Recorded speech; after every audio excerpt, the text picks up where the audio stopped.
Hello po sa ating lahat. Kumusta? I hope nasa mabuti po kayong kalagayan. So, ang topic po natin ay patungkol nga po dyan, sa title po natin. So, di po talaga maiiwasan ito ika nga po nila, di po natin please ang lahat. Kung ayaw po nila sa atin, go ahead.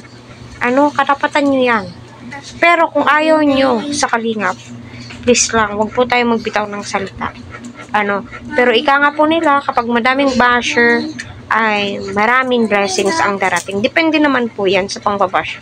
Kung yung pangbabash ay below the belt, ay pinupuna na lamang po yung ginagawa nila Kalinga Prab, ay hindi na po yan mabuti. So, kailangan na pong mahimasmasan yung mga basher. At kilala ko naman kung sino yung mga tinutukoy ni Kuya Val Santos Matubang.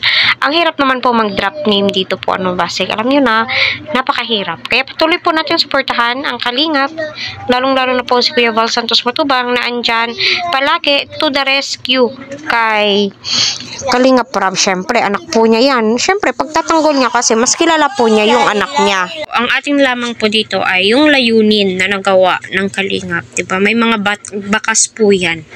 Nakita naman po natin na napakarami na po nabago ng buhay, napabahayan, napaaral, at hanggang ngayon, kahit na tapos na yung pabahay, still andyan pa rin po yung tulong.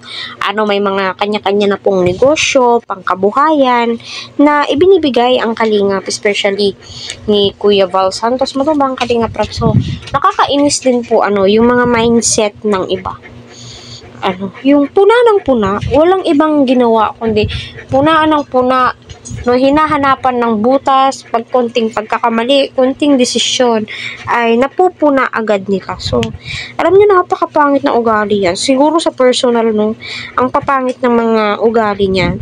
Bagkos, maging masaya na lamang po sana tayo, dahil nga, andyan sila Kalinga Prab na tumutulong. At saka normal lang na i-vlog kayo at mapapanood kayo. Kasi dyan po nila or dyan sila kumukuha ng pagtulong, ng mga sponsorship. So, kung hindi kayo i-vlog, ano yung itutulong sa inyo, diba? So, ganun lamang po, iikot yung mundo sa pag-vlog. Hindi naman po pwedeng, sige, ihinto yung pag-vlog, ganito, ganyan. So, napakapangit na mindset. Paano kayo matulungan? Paano kayo manonood? Mga followers, yung pag ganun. At saka yung mga ibang basher dito, puna ng puna, wala naman pong alam, hindi naman sila yung tumutulong. Di naman nila yung bulsa nila, yung umiiyak, di ba?